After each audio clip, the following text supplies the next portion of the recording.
Seu card pro povo de casa. Bom dia, estamos entrando no ar aí novamente com o nosso programa Cultura Ensina. Dessa vez aqui, para minha grande alegria, eu estou aqui com a professora Miriam, diretora da Unilab, né? Miriam, dê aí para gente o seu bom dia para os nossos ouvintes, os nossos telespectadores. Bom dia, mestre Sidney. Bom dia a todo mundo que está acompanhando a rádio. Pois sim, Miriam, diga para mim aí o que é essa Unilab, né? Que a gente tanto fala aqui, não sei se você sabe disso, né? Todo dia eu falo da Unilab aqui no nosso programa. Imagino, até porque você faz um trabalho muito importante lá na Unilab, né? Primeiro, queria te agradecer pelo convite. Falar que estar aqui para nós é muito especial. Acho que é parte de uma parceria que o mestre Sidney tem com a Unilab. A Unilab, que é a Universidade da Integração Internacional da Lusofonia Afro-Brasileira. Essa universidade que completa 10 anos de existência esse ano e 6 anos de existência aqui na Bahia. E eu vou explicar por que essa diferença de datas, né? Acho que é a melhor forma de começar falando, talvez seja por aí. Sim. A Unilab tem sede no Ceará, na cidade de Redenção, primeira cidade brasileira a abolir o tráfico de pessoas escravizadas da África. E tem um campus fora de sede aqui na Bahia, em São Francisco do Conde, que foi inaugurado, vai completar 6 anos agora em maio. Então, é uma universidade que está estrategicamente no Brasil, em 2 cidades que têm uma importância histórica muito importante nas lutas pró-igualdade racial e nas lutas antirracismo. É uma universidade que tem, além dessa missão para o interior do Brasil, em 2 cidades do interior, no Ceará e na Bahia, tem também uma missão para a África lusófona. Então, nós temos estudantes brasileiros e estudantes africanos de Angola, Cabo Verde, Guiné-Bissau, Moçambique, São Tomé e Príncipe. Pois é, aí a gente aqui preliminarmente estava conversando, né, que eu ficava antes muito curioso, eu acho que as pessoas devem ter também essa curiosidade, como é que é feito esse processo seletivo lá no exterior? É um processo que acontece basicamente em 3 grandes etapas. Uma etapa prévia de elaboração de provas, feita por uma comissão de docentes da Unilab, do Ceará e da Bahia. Então, nós fazemos a elaboração das provas, os estudantes fazem as inscrições por internet, lá nos países parceiros, e nós fazemos uma avaliação de histórico também, né? Aí já é o pessoal técnico da Prograde e da Proinst, que são as pró-reitorias de graduação e de relações institucionais. Depois, uma segunda etapa é de aplicação das provas. Essa aplicação acontece em missões formadas também por servidores da Unilab nos países parceiros. A gente tem mantido as missões, especialmente em Guiné-Bissau e Angola, que são os países que mais demandam de nós, né, vagas para seus estudantes. E nos outros países a gente conta com um apoio imprescindível das embaixadas e dos centros culturais do Brasil nesses países, né? E a terceira etapa é a etapa de avaliação das provas, é aquela que faz a última filtragem dos estudantes que virão para estudar no Brasil. Eu pensava que Cabo Verde tinha uma influência grande também dentro da universidade, da Unilab. Sim. Não é o primeiro lugar, né? Não, acho que o país que mais nos demanda vagas é Guiné-Bissau. Sim. É o que nós temos mais estudantes hoje. E é o que eu tenho mais de alunos também, né? Aí você fala de Guiné-Bissau, a gente fala dos meus alunos e eu me lembro de Virgínio, né? Ah, e parabéns para ele.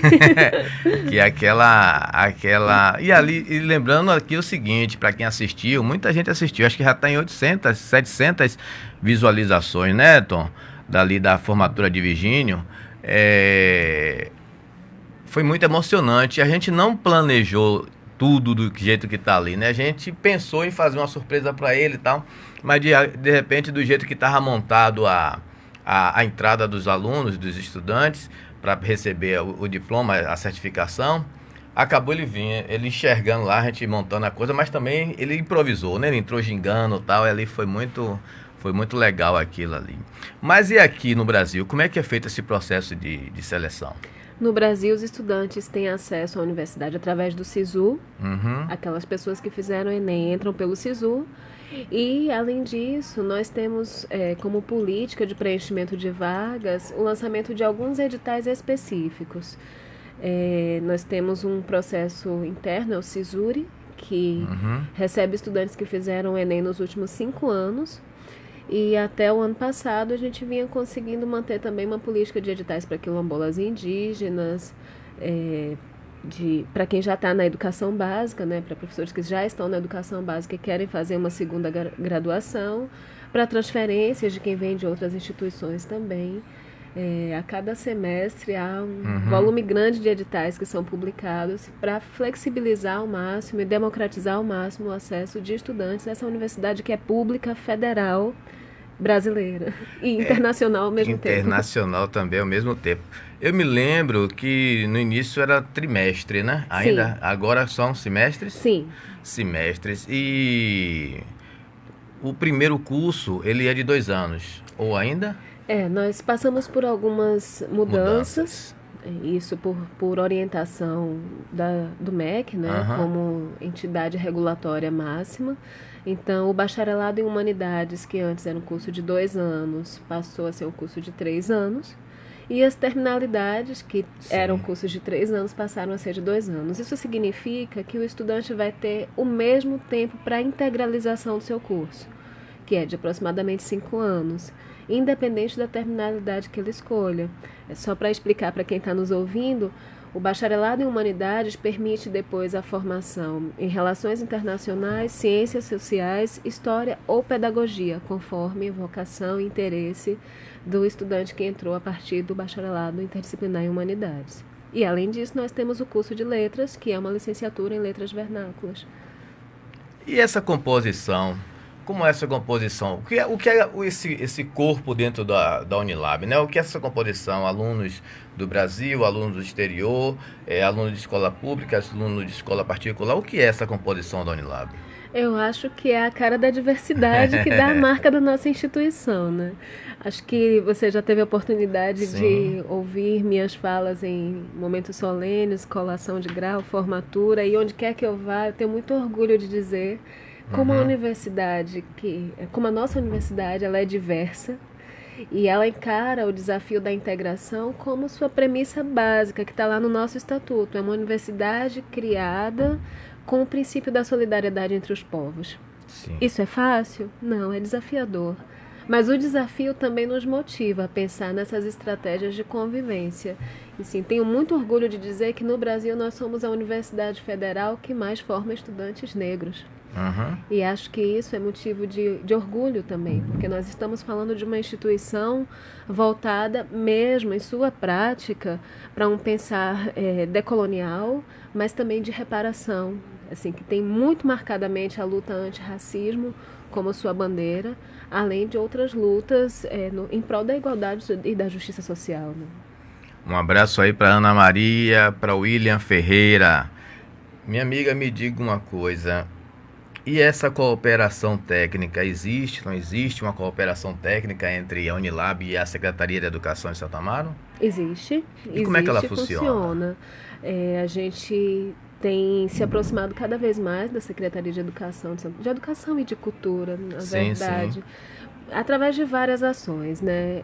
Nós temos apoiado, e acho que na verdade é uma via de mão dupla, nós apoiamos e recebemos apoio da Uhum. Secretaria para as práticas de estágio dos nossos estudantes. Inclusive, nós temos apoiado agora para essa proposta de integralização da educação básica com atividades no contraturno. Além disso, as secretarias e o município de Santo Amaro é um grande parceiro na realização do Festival das Culturas, que é uma marca da Unilab. Que já está se aproximando também Já aí, está né? se aproximando, a gente vai ter o pré-festival aqui, que é um preparatório para o festival que acontecerá esse ano em junho, nos dias 5 e 6 de junho. Então, o município é grande parceiro no pré-festival e a gente tem feito sempre um esforço de valorizar a diversidade cultural do território, mas sempre em diálogo com a diversidade cultural da África lusófona, Uhum. que é também o nosso horizonte, né, o nosso público-alvo.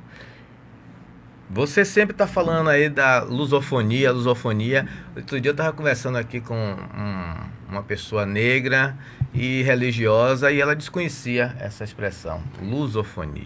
É essa ligação entre os países que são marcados pela colonização portuguesa, né? Pela colonização lusófona, e tem como um elo a língua portuguesa, Sim. a língua lusófona. O que talvez hoje o que a gente mais defende é o modo como a gente reescreve esse legado da colonização. E a gente reescreve através da produção do conhecimento, através da troca de saberes, através de uma nova travessia Brasil-África, né? Bem diferente da de séculos atrás. Agora uma travessia em prol da educação. Uma travessia, né? Então também, como eu já fiz essa travessia, né? Sim, sim. E aí eu me lembro que uma coisa que me chamou muito atenção foi a questão das pessoas mais velhas, né? O africano mais antigo, ele não fala o português, ele só aprende português na escola, né? Porque eles tratam a língua crioula. Inclusive, lá em Cabo Verde, existia um esforço no sentido de colocar também nas escolas a língua crioula daquele país, né? Eu achei bastante interessante isso. Mas uma outra questão também que você menciona sempre é sobre a diáspora. Sim. Né? A gente sabe o que é diáspora, mas muita gente não sabe. Pensar na vida e nas estratégias de sobrevivência dos africanos que foram retirados do seu continente no primeiro momento, ou que saíram do seu continente no segundo momento por outros caminhos. Pensar a diáspora é pensar na nossa realidade de africanos fora da África, né? De herdeiros dessa África, mas fora do continente africano. Santo Amaro tem maioria na participação lá na Unilab? Não, ainda não. Oh, Deus do céu! Como é que tá Eu acho que hoje... essa arrumação lá dentro?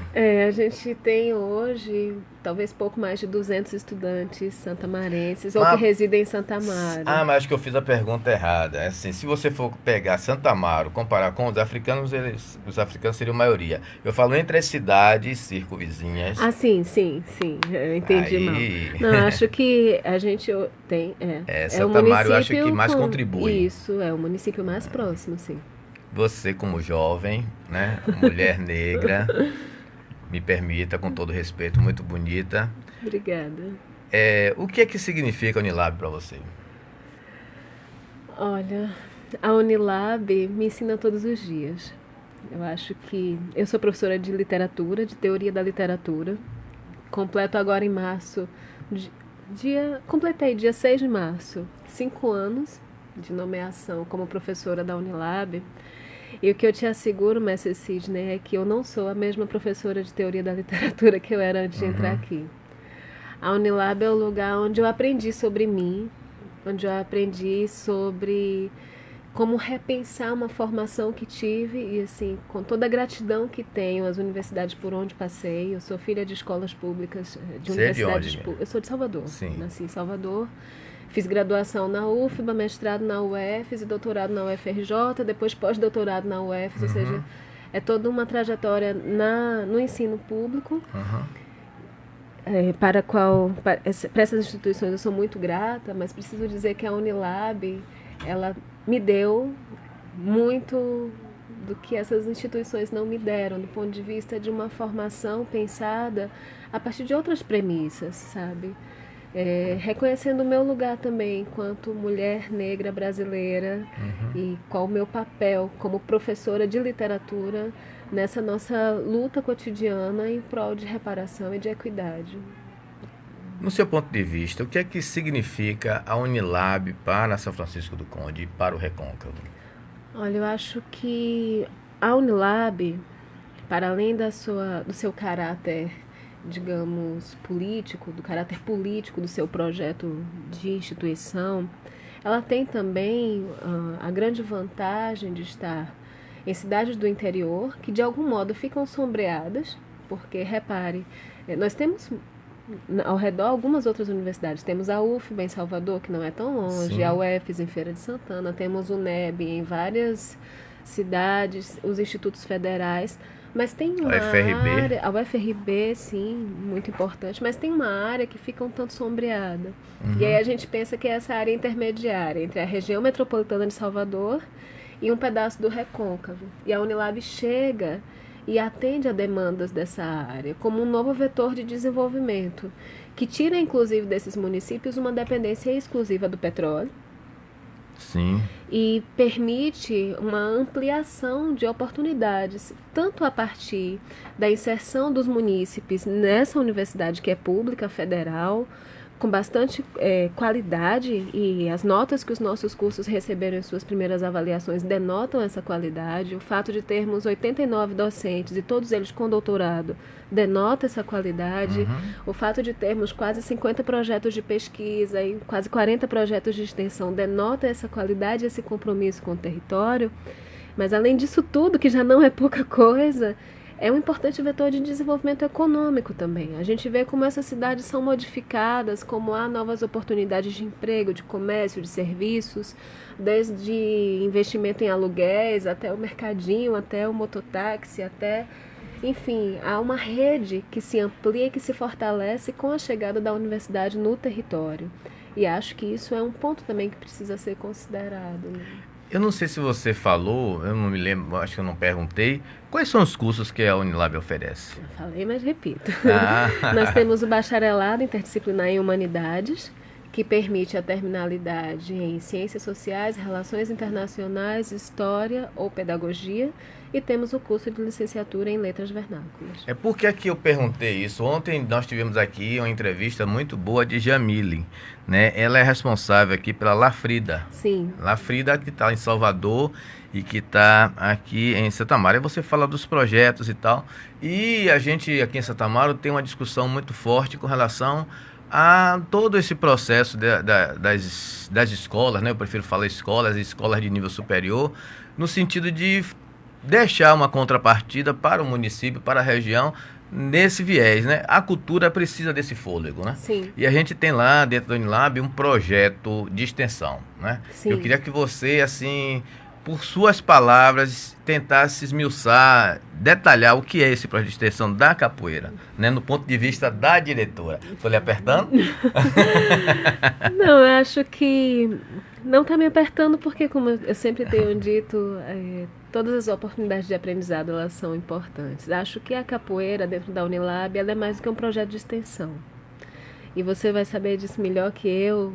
A capoeira, em muitos momentos, dentro da Unilab, foi um projeto de afeto, de resistência, sim, como é marca da capoeira, mas de acolhimento também.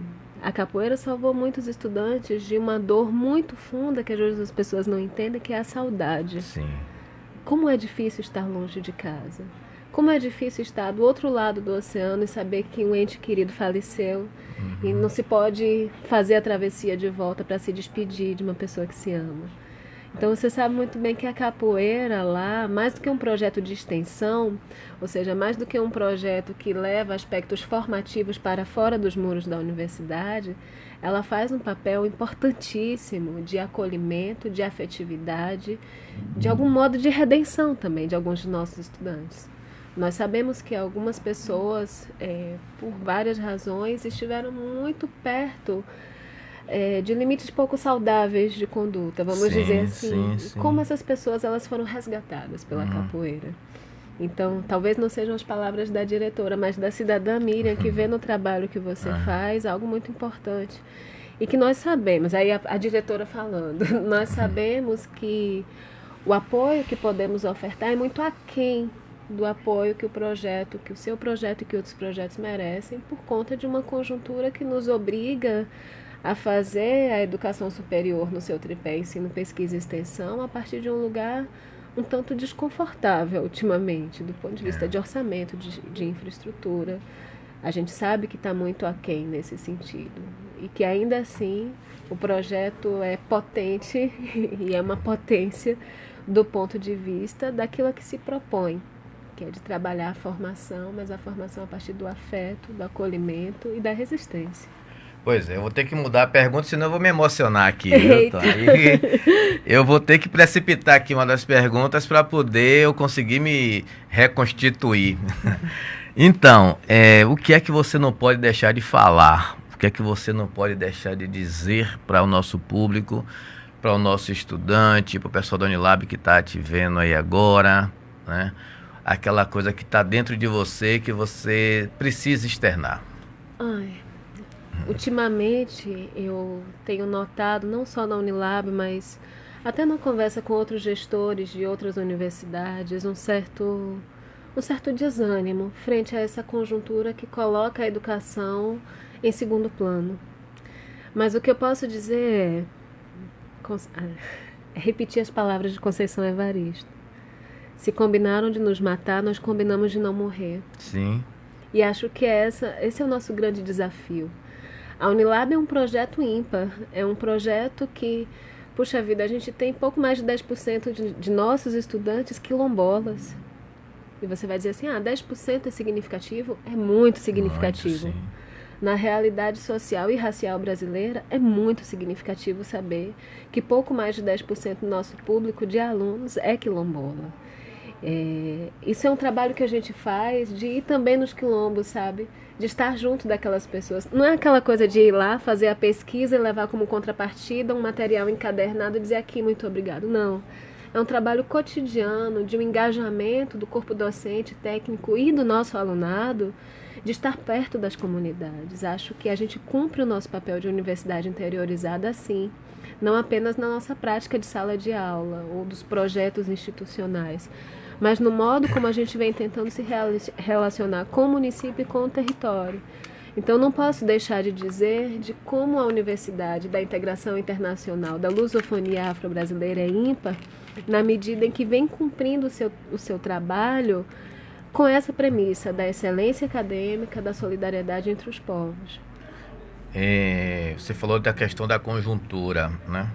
E aí eu estava assistindo agora de manhã cedo, uns parceiros meus lá do Chile e do Rio de Janeiro mandaram para mim um vídeo, né, mostrando uma imensidão de mulheres, né, reunidas, né, fazendo um protesto, reclamando por mais direitos e tal, e tal, e tal. E aí, quando você fala dessa questão de conjuntura, eu percebo, né, essa revolução das mulheres, inclusive pelo interesse pela informação. Nós fizemos uma pesquisa ontem aqui, uma varredura aqui no nosso Facebook, e do Brasil nós temos 4.700 pessoas, né, que assistem, né, os nossos programas. Parabéns. É um público significativo. Desse público, 2.500 são mulheres, né? 2.500 são mulheres. É impressionante também a faixa etária dessas pessoas, né? Entre 13 e 17 anos, 17 anos e 19 anos, salvo engano. Deixe só um minutinho aqui, deixa eu abrir aqui para eu não me atrapalhar. Lhe peço desculpas, mas aqui a gente vai... Deixa eu ver onde é que eu botei isso. Deixa eu ver aqui. Então, nos últimos 28 dias, nós temos 4.741 pessoas, né? Dessas pessoas, no Brasil, nós temos 4.700. Na Alemanha, 16. Nos Estados Unidos, 13. Em Portugal, 8. No Vietnã, 4 pessoas, né? E aí vem, né? 2.500 mulheres, 2.300 homens, né? E a faixa de idade dessas pessoas tem um percentual pequeno, de 13 a 17 anos, mas quando chega de 18 a 24 anos, isso aumenta bastante, aí vem, né? De 25 a 34, de 35 a 44, de 45 a 54, aí começa um declive, né? De 55 para 64, e vai diminuindo. Então, mas o que me chama a atenção é a quantidade de mulheres. A presença feminina dentro da universidade é expressiva? Sim, é expressiva. E acho que isso diz também de uma mudança que em alguns momentos incomoda, uma mudança que ainda é, acho que muito incipiente, mas que precisa ser reconhecida. Hoje as mulheres, ela têm ocupado cada vez mais espaços e espaços na ciência. E aí a gente precisa, por exemplo, dar parabéns para as pesquisadoras que mapearam o genoma do coronavírus em 48 horas. Uhum. É um trabalho feito por mulheres negras, sim, e é importante destacar isso também, por sujeitos que ainda nos índices de vulnerabilidade social e de exposição à violência, elas estão no topo dos números. Então, a educação é um caminho de reverter essas estatísticas também.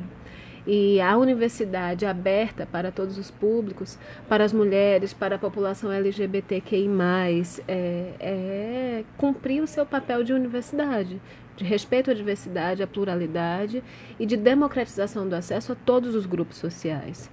A gente sabe que há muito para ser feito, mestre, e os números de feminicídio estão aí. Justamente. E assim, a violência simbólica, a violência física, financeira, material, ela está aí. Mas acho que a gente tem que seguir trabalhando num trabalho de reescrita dessa história. E a universidade tem um papel muito importante nesse sentido também. Um abraço para Fá Viana. Não sei se você conhece Carlos Schuster. Ele compartilhou aí lá do pessoal da Unilab. Então, um abraço aí para Carlos Schuster. Então, pelo nome, ou é alemão ou é descendente de alemão, né? Então, Miriam, me diga uma coisa, minha irmã. Como é que funciona essa sobrevivência, né? Que é uma coisa que me incomoda, me preocupa muito, não só com os meus alunos lá da Unilab, mas os meus alunos também aqui da UFRB. São pessoas que vieram de outros estados, de outros países e muitas vezes, na grande maioria, são pessoas de origem humilde. Sim. Como é que essas pessoas se mantêm financeiramente? A gente tem uma cobertura na Unilab ainda bastante ampla de pessoas que são assistidas pela Política Nacional de Assistência Estudantil. Uhum. Então, hoje a gente tem a grande maioria dos estudantes internacionais coberta por esse tipo de auxílio e mais de 80% de estudantes brasileiros também que têm algum tipo de benefício da assistência estudantil.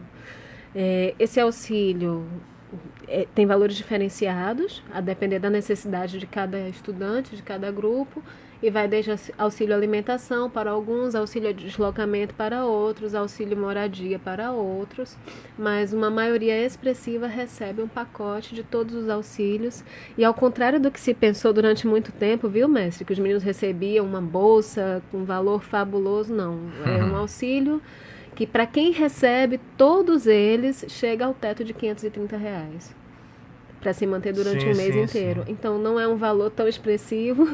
E eu estou falando isso porque em algum momento a gente enfrentou, infelizmente, ondas de assalto, achando que os meninos tinham muito dinheiro. Não é onda isso. De assalto e também a discriminação, né? Que isso. Eu estou aqui um pouquinho cheio de dedo para tratar dessa questão, né? Da discriminação que antecedeu a chegada dos africanos aqui, né? Se você quiser, a gente pode falar sobre isso. E também o próprio, eu não diria perseguição, mas existe como dizer, meu Deus, uma forma de identificar o trabalho da capoeira, o meu trabalho da Unilab, como se eu estivesse ganhando mundos e fundos. Né? As pessoas, elas criam, imaginam coisas, né? A gente está ali dando uma contribuição ideológica, participação ideológica, uma contribuição social, e todo mundo só pensa no dinheiro, né? As pessoas acham que a gente só está ali por causa do dinheiro, não atrelam, né, o interesse à humanidade, né, dentro desse processo. Você quer falar sobre essa questão da discriminação que nossos africanos, nossos irmãos sofreram antes de chegar aqui? Olha, eu acho que a gente não pode ser também hipócrita de dizer que a integração é uma coisa fluida porque somos negros e recebemos pessoas negras e isso torna uma convivência pacífica e harmoniosa por si só. Seria hipocrisia de minha parte afirmar isso aqui. Sabemos que a convivência é difícil, sabemos que existe xenofobia, sabemos que o Brasil é um país racista. Sim, inegavelmente, infelizmente, que nós temos um trabalho muito grande a fazer ainda. E esse trabalho perpassa por isso que estamos fazendo aqui, pela informação, pela democratização da informação. Mas sabemos também que a presença dos estudantes africanos aqui, ela, aos poucos, vem minando essa resistência, sabe? Vem explicando para as pessoas, vem mostrando para as pessoas que a África é muito mais do que aqueles estereótipos que a grande imprensa também nos ensina, né? Ou da África miserável, não é isso? Assim, eu pessoalmente tenho muita raiva de estar nas redes sociais e virem aquelas propagandas da Cruz Vermelha, de não sei de que, contribua para salvar uma criança africana da desnutrição. É isso que a gente aprende sobre a África, né? Da fome, da miséria, dos problemas graves, das doenças. E a grande imprensa às vezes não nos mostra toda a pujança daquele território, daqueles territórios. A pujança científica, a pujança cultural, a pujança econômica, que os nossos alunos nos ensinam aqui cotidianamente a repensar. Então, se a integração é difícil, ela não é impossível. E ela não é impossível porque as pessoas que vêm para cá, elas vêm para aprender conosco, mas nos ensinam muito mais todos os dias também, né? Com certeza. Eu me lembro, Mília, que quando eu estava na Europa, e aí eu estava na Europa caminhando com os meus alunos, e inclusive alguns africanos, mais africanos da África Branca, da Tunísia e tal, do Egito. E aí os alunos africanos, eles se sentiram incomodados, né? Como eu comecei a postar fotos de Berlim, tal, fotos de Portugal. E eles disse, não, mas você tem que falar também da África. A África também tem coisas bonitas. Aí começaram a mandar para mim fotos de países, de pontos turísticos, coisas bonitas e belas, importantes também. E mencionar também vitórias, né, conquistas, né, do povo africano. Eu disse que eu tinha consciência disso, mas naquele momento o trabalho que eu estava fazendo era um trabalho... Porque, na verdade, a gente, enquanto Grupo Tradição Quilombola, a gente também trabalha muita publicidade, né? No sentido também de sustentar o próprio projeto, né? Mas houve essa reação, né? Essa reação dos nossos alunos africanos. E eu acho, assim, o poder da rádio, né? O poder da rádio é isso aí que você... Tá? A gente tem uma luta muito grande. Eu estava falando com um colega agora, quando eu estava vindo para cá, que a gente tem uma dificuldade muito grande para manter esse projeto aqui. É uma dificuldade imensa, mas o resultado que a gente obtém, ele recompensa a gente, né? Miriam, nós estamos aí com acampamento, né? Você já analisou, já pensou, não sei se você vai querer também ir, né? O que é? Você tem uma leitura sobre o que é essa proposta do acampamento para a Unilab, para os alunos, né? Não sei, acho que foi contigo que eu visitei lá a sala do psicólogo da Unilab, né? E aí a gente trabalhava a questão de algumas pessoas que têm problemas psicológicos, transtornos e tal. E foi colocado por alunos que esses acampamentos contribuem, né, para, digamos assim, ajudar a resolver, né? Você concorda com isso? O que é que você pensa sobre esses acampamentos, essas atividades externas que nós fazemos? Eu acho que isso vai no mesmo sentido do que eu falei sobre o projeto de capoeira, né? A gente tem estudantes que vêm de outros países, que vêm de outro continente, que vêm de outros estados dentro do Brasil, que às vezes mesmo dentro da Bahia vêm de cidades tão distantes, porque a Bahia é um estado gigante, né? Então a gente tem estudante que vem do sul do estado, do norte do estado, e que enfrenta aqui com uma realidade muito mais restritiva. Então, é uma rotina de estudos bastante pesada. Tem ainda uma precariedade de infraestrutura que também dificulta uma relação mais saudável, às vezes, com os estudos.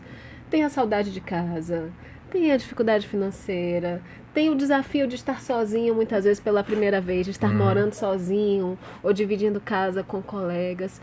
A gente não pensa a universidade apenas do ponto de vista pragmático, de aula ou de projeto institucional, mas do modo como a nossa comunidade se relaciona, né, para dentro e para fora dos muros. E aí, como eu disse em relação ao projeto da capoeira, eu acho que essas atividades do acampamento, outras atividades de campo que acontecem aqui no território do Recôncavo, elas cumprem papéis importantíssimos do ponto de vista da saúde física e emocional dos participantes, mas também cumpre um papel educativo importante, porque conhecer o território é oportunizar a ampliação dos sentidos daquilo que se estuda a partir da teoria. Então, quando a gente fala das rebeliões, das revoluções, da importância do recôncavo para a história, para a economia desse país e desse país em relação com a África, isso tem uma ampliação de sentidos quando os estudantes conhecem esse território, conhecem caminhos, vão a lugares históricos, vão a lugares que vão permitir uma potencialização das aulas teóricas, vamos dizer assim. Perfeito, Tom. Deixa eu lhe abusar um pouquinho, meu amigo. Tem condição de você botar na tela aí o nosso cartaz do acampamento? Então, aqui eu tô com um livreto, né, que foi distribuído pela Câmara de Vereadores, né, e fala do 13 de março e do 14 de junho. 13 de março de 1837 e 14 de junho de 1822, né? Não sei se dá para ver bem daí.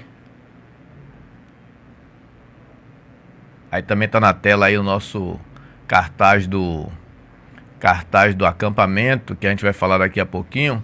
E aí, Miriam, eu fui convidado por algumas escolas para falar, né, sobre o que é o 13 de março. Porque muita gente acredita, até as pessoas mais antigas daqui na nossa cidade, acredita que o 13 de março é a data de aniversário da cidade. E não é, né? E aí ontem eu conversando com um senhor que tem um domínio muito grande sobre essas informações de Santa Amaro, porque eles foram educados para pensar isso aí. Santa Amaro, o aniversário é 13 de março. Eu disse, meu amigo, veja só. A data do seu aniversário é o quê? É o dia que você nasceu. Ponto. Então, Santa Amaro não nasceu em 1837. Né? Santa Amaro nasce em 1557. Então, a data do 13 de março é a data que Santa Amaro teve essa emancipação política. Né? Ele deixa de ser vila, passa a ser cidade.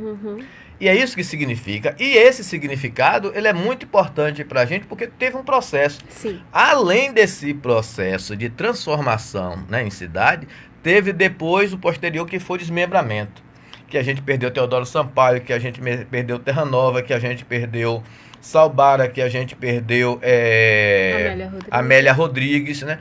Então, num tempo, Salbara foi o último a se desmembrar, né? Mas numa pancada só a gente perdeu 4, né? Teodoro, Terra Nova, Conceição de Feira e Amélia Rodrigues, né? Então é importante que a gente entenda como é que funciona isso. Eu sempre tenho colocado aqui, né, nas nossas discussões, Santa Amaro ocupou o 8º lugar na economia nacional, enquanto São Paulo ocupou e estava no 20º lugar. Olha a disparidade da coisa. Onde está São Paulo hoje e onde é que está Santa Amaro? Então isso é importante que a gente discuta para que a gente entenda tudo isso que você falou aí antes. O que é a diáspora, o que é o povo negro, o que é você ter uma grande quantidade de institutos federais aqui na nossa região e universidades federais. O que é que isso representa? Essa reparação. O que é essa questão das cotas? Que muita gente não entende por que está sendo feito isso. Acha às vezes até que é desnecessário. Então a gente entender a nossa própria história para poder a gente defender o que é nosso. Sim. Né? Quer que você se acrescenta alguma coisa? Eu acho que daí a importância de uma legislação que defenda, que garanta na educação básica o ensino de história e cultura africana, afro-brasileira e indígena. A gente precisa falar disso e defender que isso aconteça na educação básica, porque é preciso, desde cedo, aprender que todos esses processos de emancipação, eles não são presentes. Eles são frutos de luta, de conquista, do sangue, do suor de muitos dos nossos antepassados. Esses processos de emancipação política não são apenas decisões de gabinete. Eles são frutos de revoltas populares. Sim. Que defendem a permanência histórica e o reconhecimento histórico do papel que os nossos ancestrais tiveram na construção desse país. Né? E aí a gente precisa pensar também a partir desse lugar. O que nós, enquanto agentes de educação, fazemos, não apenas para que a legislação se cumpra, mas que para além da legislação, a nossa prática pedagógica, ela reconheça a importância da diáspora africana, do conhecimento da história dos nossos ancestrais e de como a gente precisa ter esse conhecimento para defender conquistas que agora estão de novo sob ameaça. Ou seja, a democracia não é ponto pacífico. Ela Sim. é objeto de defesa constante e nós não podemos nos furtar de um posicionamento crítico em relação a uma série de situações que têm acontecido que visam ameaçar direitos conquistados com muita luta. Claro. Então, as cotas, elas estão na mira nesse sentido. E assim, as cotas também não foram uma decisão de gabinete. Foi muita luta. Foi conquista. Foi muita luta para essa conquista. Os direitos de mulheres, os direitos da população LGBT, elas estão sob ameaça. A gente tem visto, de algum modo, um patrocínio da violência das redes, da violência simbólica, que repercute depois em violência física com relação a essas minorias. de uma forma escancarada e quase que autorizada. E a gente precisa se posicionar em relação a isso. Os direitos trabalhistas, imagina quantos anos, quantos séculos demoraram para que as empregadas domésticas tivessem direitos trabalhistas assistidos. Pois e agora é. esses direitos passam de novo a ser questionados. Então a luta, ela não tem fim. Eu estava numa reunião no sábado que tratava sobre o salvaguarda da capoeira, e eu dizia para os capoeiristas lá o seguinte: a grande vitória, a primeira vitória que o movimento dos trabalhadores, o movimento sindical conseguiu, foi fazer o patrão sentar para conversar, né? Então o primeiro passo, a grande vitória foi essa aí. Eu tenho aqui um monte de agradecimentos para fazer, né? Pedro Acosta Leiva, né? E aí Carlos Xusto, Calido. Caligo Mango. Então aí muita gente aí passando aí para assistir o nosso programa. Um abraço aí para Leiva também aí. Calido, me desculpe aí, foi o óculos que falhou. Mas é assim, eu estou concluindo. Eu diria aqui o seguinte: para mim é muito interessante ser convidado pela Secretaria também de Educação, Giovanice André Argolo, para falar. Só que eu não me apresento como professor, eu me apresento como o griot ou como mestre de capoeira, né? Porque eu acho que é um papel importante que está sendo exercido. Eu acho muito interessante eu me apresentar dessa maneira. Miriam, nós estamos terminando nosso programa. Faça aí as suas considerações finais e se despeça aí do nosso pessoal.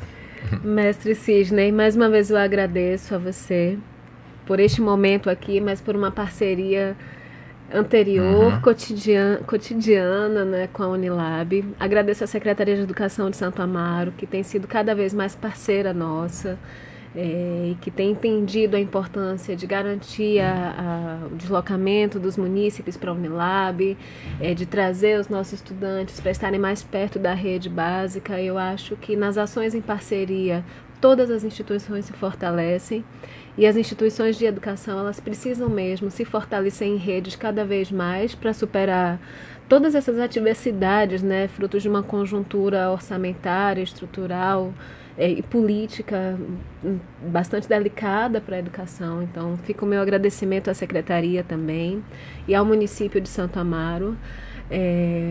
Quero dizer que a Unilab é uma casa que acolhe a todos, que está aqui no intuito de contribuir com o desenvolvimento desse território. Eu espero que a gente esteja conseguindo fazer esse trabalho, né, de pensar uma educação pública superior, gratuita mesmo, de excelência, com corpo docente engajado, com corpo técnico engajado e principalmente com grupos de estudantes, e eu falo sempre no plural, que representam a diversidade do Brasil, mas também dos países africanos de língua portuguesa, com quem temos um contato tão estreito, com quem temos tanto a aprender e com quem viemos aprendendo, né, assim, cotidianamente mesmo. É só agradecer. Acho que a gente está aqui só para agradecer mesmo.